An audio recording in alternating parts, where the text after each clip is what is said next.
Good morning, fix. So, I wanted to tell you about a really crazy instance of my days of doing way too many psychedelics as a teenager. Now, before I get into that, I want to say, having a cup of cocoa tea here.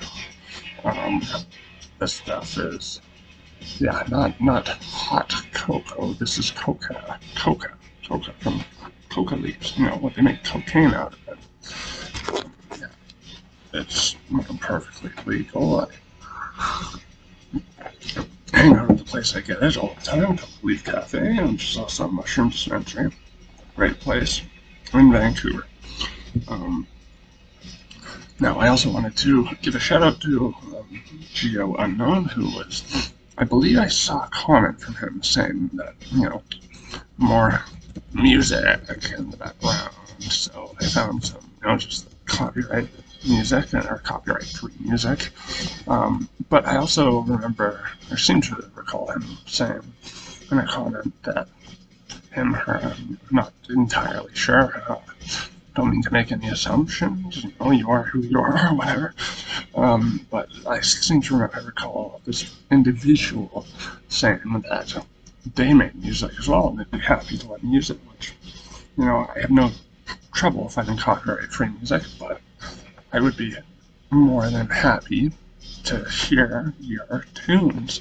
So yeah, send them my way, and I'll probably feature them in a couple of videos. That's a very generous offer. So yeah, I just wanted to respond to that. Now, I want to share a story from uh, a year of my youth. Yes, youth. I was about 15 years old, maybe even 14. Way too young to be doing this kind of stuff, but what can I say? I got into it at a young age.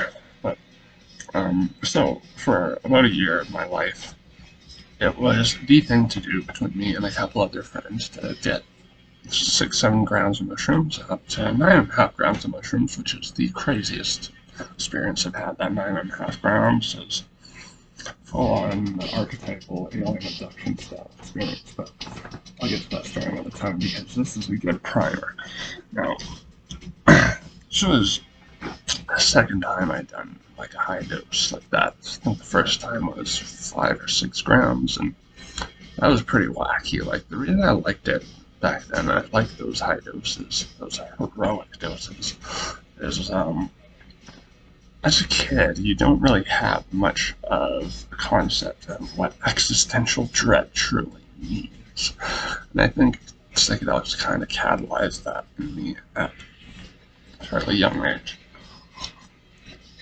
And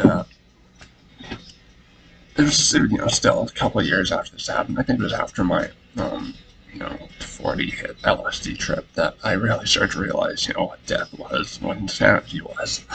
And, so in any case,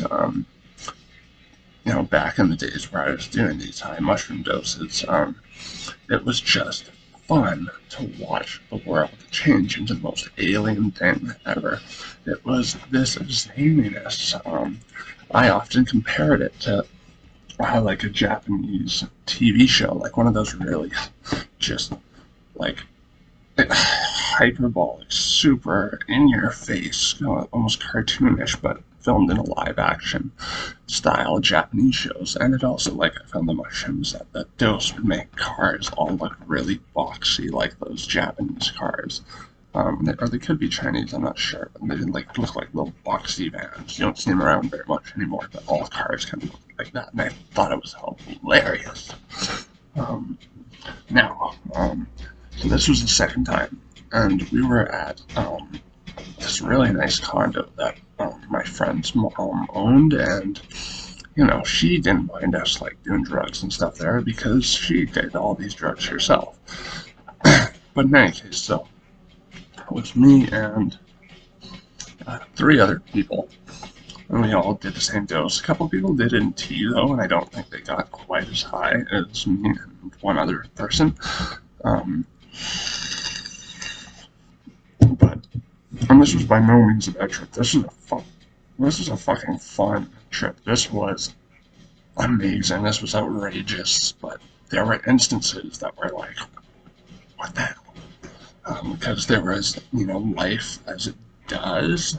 It trickled in to this trip in a couple of very, very scary, bone-chilling ways. Now, we all get to the condo. We get our mushrooms from this sort of sleazy dude who, we found out many years later was trying to ply our younger friends with drugs to get them to, sleep with him. And he kind of lives in self-imposed exile now because of stuff like that. So ripping people off. But he was giving us very good mushrooms at the time. This was when mushrooms were essentially illegal. They still are illegal in my country, but you can buy them at the same place where I get my tea now. It's a gray area market. I have memberships to mushroom dispensaries, even though I very rarely take mushrooms. Like my name, the synthetic shame, it's not because I'm implying I'm a fucking robot or anything. It's because I prefer synthetic drugs, as my stomach is a bit cranky most of the time. It takes like a Tylenol to give me gastric reflux, even if I've got food in my stomach. But yeah, so back in the day though, this wasn't an issue. So we get to the condo, we scarf down our mushrooms, and yeah. So I remember when they hit me, I didn't think it was the mushrooms at first. I thought it was because for some reason the TV was on, and people, if you're doing mushrooms, do not watch TV.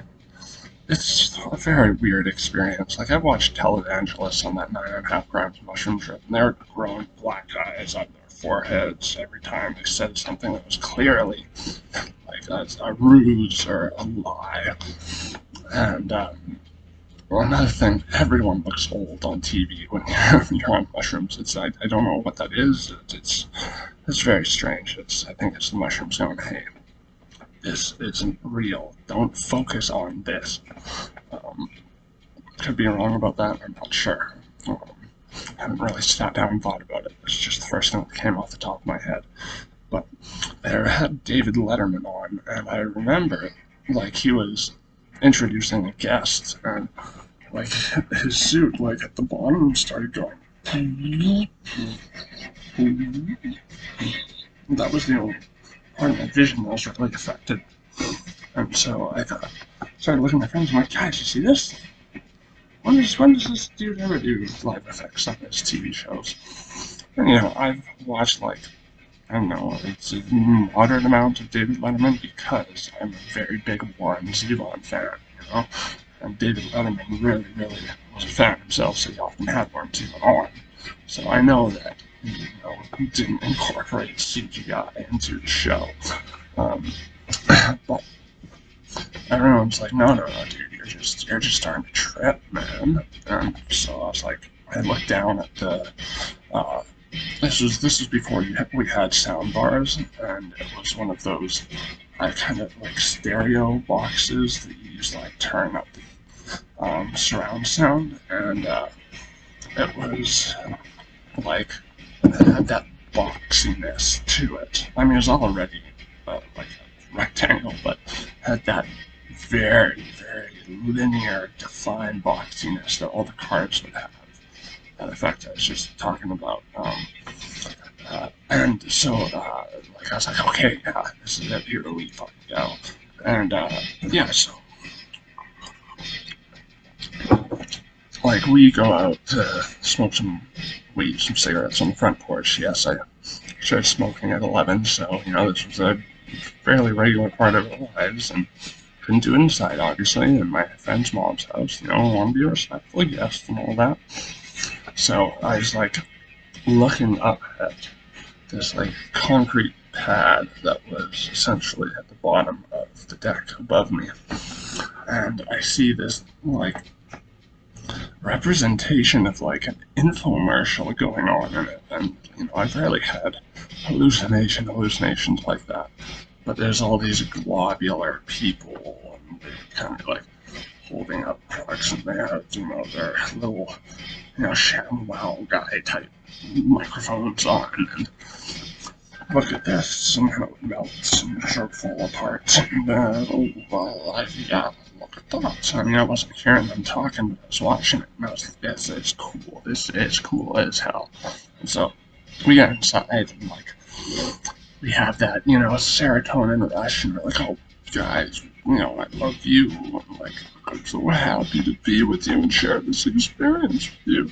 We tried drawing because we were a big fan of drawing trippy shit back then. And I was a big fan of wearing trippy sweaters that I'd get from Value Village for dirt cheap. Were like already well worn, and it was just our thing at the time. I'm not an obnoxious tripper like that these days.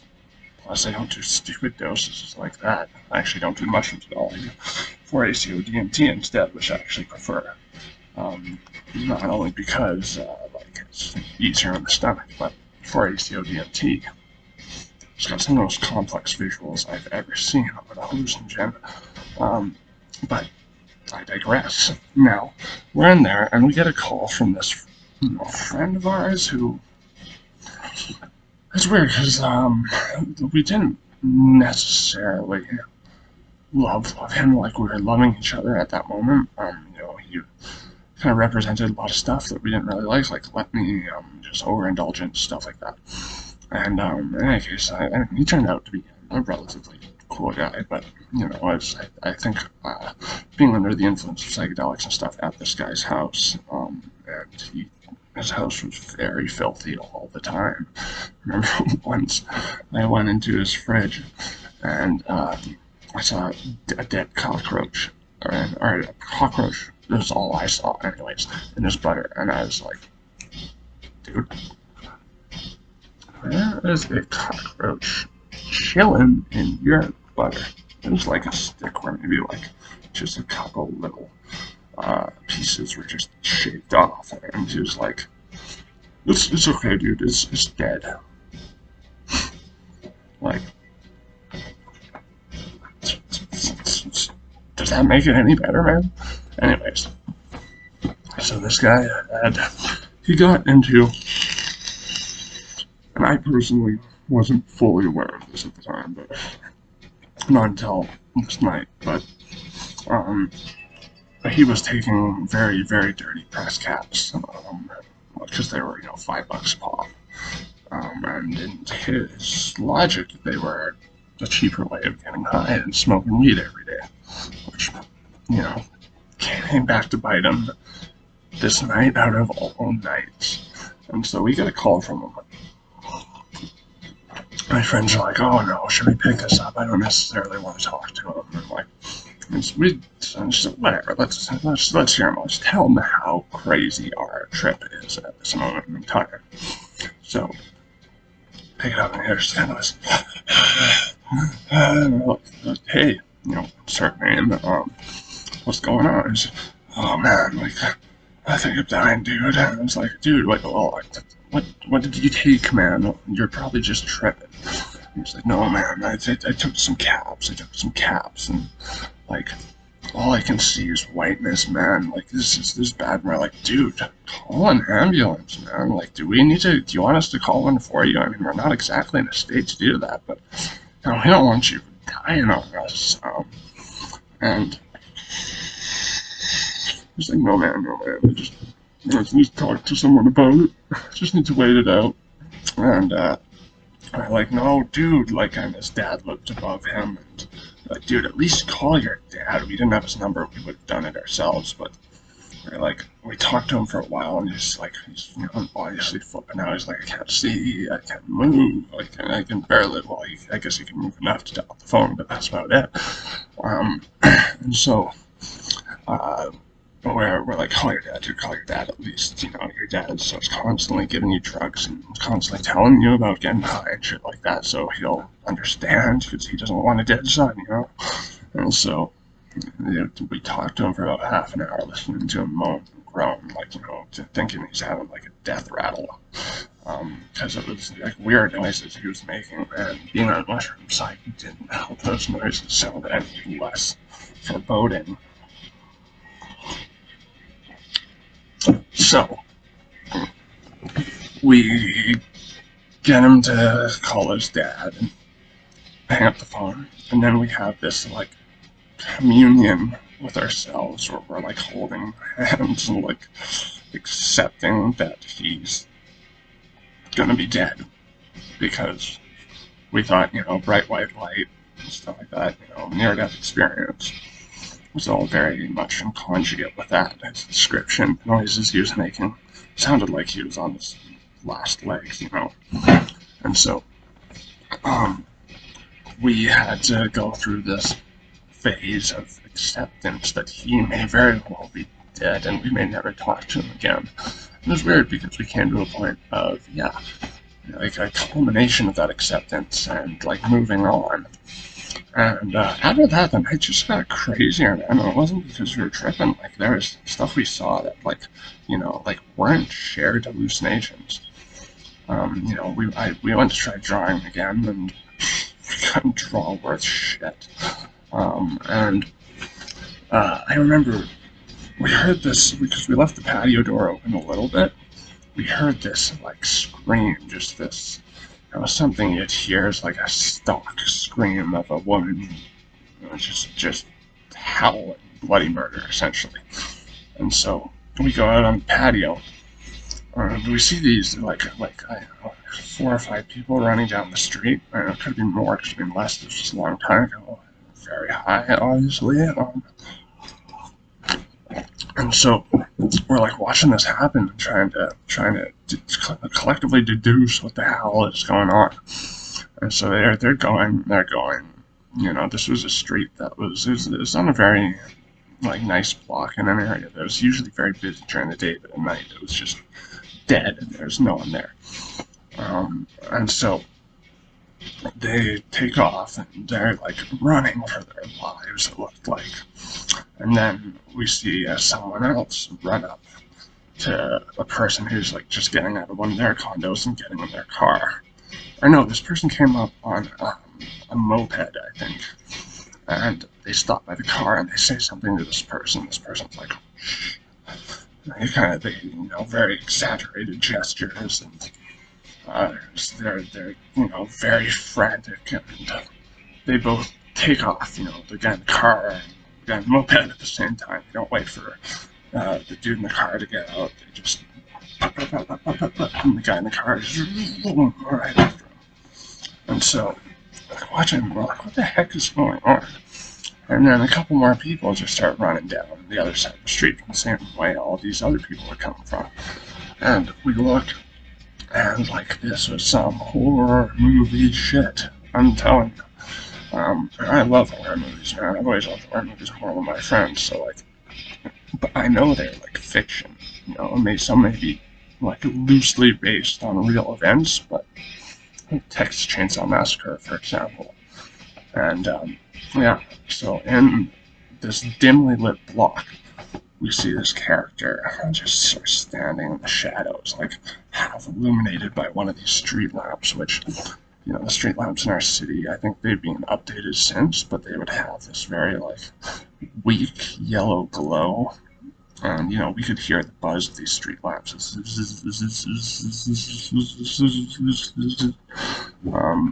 that's what they did. But, yeah, in any case, this partially illuminated figure, he's standing there. I'll kind of show you how he's standing. He's standing like, the only parts that are illuminated are kind of like that. See, he's got something in his hand that looked like a bloody chainsaw, and it looked like he had an apron on or something. And we hear this. I'm like, holy shit! These people are getting chased by someone with a chainsaw. And me and Mr. Logical Thinker, at that point, I was like, no. This has got to be like, they got to be shooting a movie. They got to be doing something other than, running away from a maniac with a chainsaw.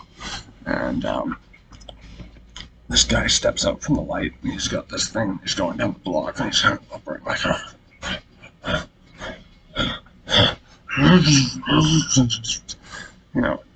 like lighting this thing up every few seconds. And like in retrospect, it was way too small to be a chainsaw. I think it was more like one of those like electronic like garden clipper type things that you connect to a pole and you do some shearing with, like shear. I don't know if that's the correct term. I'm a gardener, but I don't really use instruments except for a trowel and all that. Nothing like really electronic like that. So it's just on the street like this, and I go in the middle of the street, and just looks up and he just starts howling at the moon, this dude, and so of course we book it inside, and we hear what sounds like, something grinding up against metal, and we look out and there's things like sparks flying, stuff like that. And so we're like, okay, no, we're hunkering down in here for the rest of the night. Now, it was at about this point where we started to come down, and we did another, semicircle of sitting around and just, I love you, man. This was a hell of a ride we've been through, and we survived it, hell or high water kind of thing. And yeah, I mean, that was a pretty rad trip, but it's far from the craziest I had. And I will share that 9.5 gram story if you guys so desire to hear it. I also have another one where I watched a friend of mine essentially turn into a Nazi, like goose stepping, and he was really high on cocaine, and he was talking about how he basically just like stomped someone so bad that they like may have died, a homeless dude, and I was on 6 hits of acid, and which was the most I'd done at the time. And it was, yeah, just freaking me out. But I didn't want to get goose stepped on, so I was just passively listening. Okay, yeah, that's cool, dude. That's cool. But yeah, so those are a couple I want to talk about. But yeah, let me know which one you guys would like to hear first. Anyways, I just wanted to, yeah, give you guys a little something else. I mean, I've been slow on videos lately as I dealt with an injury and got kind of sick, and yeah, so it's been, last few days have been a couple of just a little rough, a little bumpy for me. Rather debilitated, and yeah, I don't want to leave anyone hanging though, and for the dude who's saying I'm a fake human, shapeshifter, whatever, saying I fried my brain. Well, in a way, I kind of have lightly fried it. I have a little bit of HPPD, but could be a hell of a lot worse. And I'm fairly careful these days about taking care of myself, not taking stupid amounts of psychedelics, and so on and so forth. I think what triggered this, and I don't know if this dude has some sort of mania, some sort of psychosis, but from the sounds of it, maybe, so I'm not trying to fault you or anything, man, but I just want to reassure you that just because I mentioned an eye provenance type triangle in that Chonga video, that was just the closest image I could dig up in my head. And that doesn't mean I'm an Illuminati shell or whatever the terms are these days. Also, yeah, I'm very much human from what I can tell. I'm certainly not interdimensional because I don't believe in, really dimension-crossing creatures. Well, I don't know, but I don't believe because I haven't been given the evidence outside of being high. But being high comes with the crux of, whatever you experience was a result of you being high. So, just want to reassure you. And again, the synthetic part of my name is not me saying I'm an automaton. It's me saying I prefer synthetic drugs because my stomach can't handle stuff like mushrooms or peyote or whatever. Anyways, I just wanted to, throw this out there, and, wish you all well. Vaya con Dios, sir. Very paranoid. Vaya con Diablos. No, I'm not saying this. They wear this because I think it's a representation of duality, and I think, the pentagram was kind of co-opted by the church and sort of bastardized at its meaning over the years. Because, in my spiritual journey, I tried to be, I tried to do ritual magic. Chaos magic never worked for me ever, but that's when I started wearing this, and I kept it ever since, also because I really like metal music. But anyways, with all that being said, have a swell day. Vaya con Diablos.